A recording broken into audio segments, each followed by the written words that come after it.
All right, let's dive right in. Today, we're cracking open a really fascinating idea from the book Eternal Rewards by Lucas Kitchen. It tackles a massive question that sits right at the heart of the Christian faith, and that question is, well, it's this. So, here's the big question at the heart of it all. If heaven is a done deal, a totally free gift that you can't earn and you can't lose, then why bother? Why go through all the hard parts of living an obedient life? It's a fair question, right? And the book argues that if we get this wrong, it can seriously drain our motivation. So what's the answer? Well, the book lays out this really powerful idea, a two-tier system. The whole key is understanding that we're often confusing two totally different things, a gift and a reward. Okay, so everything really clicks into place when you see this side by side. The book says to think of eternal life, your salvation, like a birthday present. It's totally free, you get it through faith, and it's yours forever. But eternal rewards, that's a whole different ballgame. That's like a paycheck or a championship trophy. You have to earn it through your actions, through obedience, and, the source argues, you can lose it if you don't put in the work.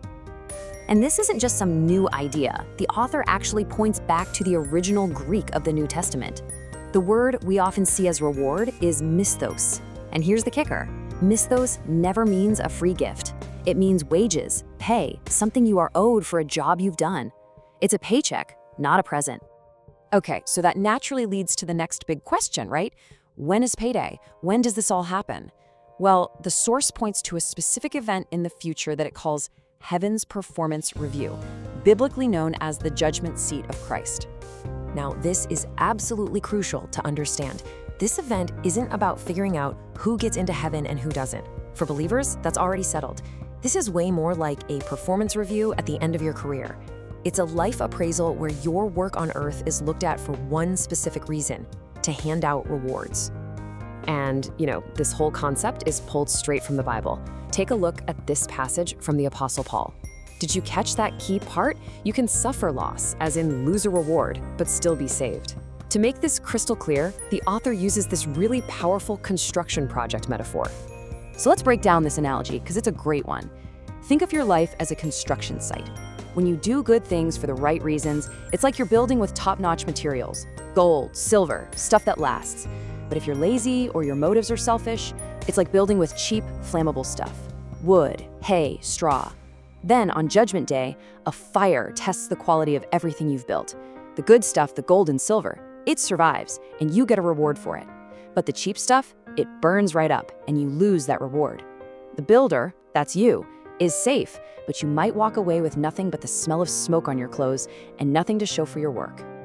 All right, so if we're talking about earning rewards, what exactly are we talking about? This is where it gets really, really interesting. The book organizes them into 6 different categories it calls the 6 R's of reward. The book breaks it all down into 6 categories. Super easy to remember, the 6 R's. We're going to go through each one of these, from riches and rights, all the way to royalty, and finally, relationship. First up, riches. And no, we're not just talking about feeling spiritually rich. The book makes the case that this means tangible treasure. We're talking property, even imperishable crowns that have real value in the economy of heaven. Okay, next on the list is rights. You can kind of think of this like getting a heavenly VIP pass that's only for those who overcome. These are incredible honors that aren't for just everybody, like the privilege of dining personally with Christ or eating from the tree of life.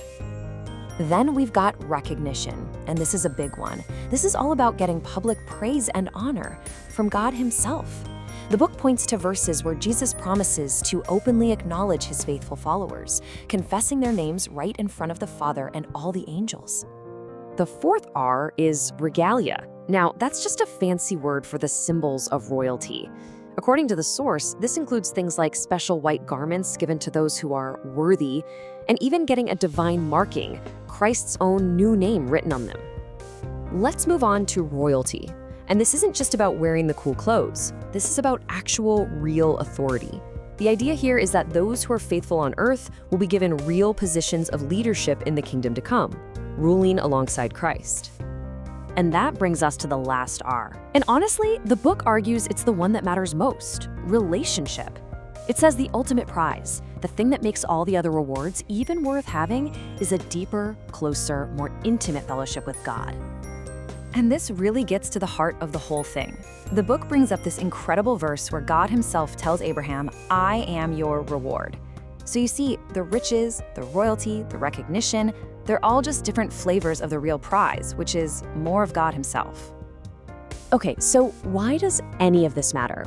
What's the point of looking at things this way in our lives, right here and now? It really all boils down to the book's super simple, memorable takeaway: it will pay to obey.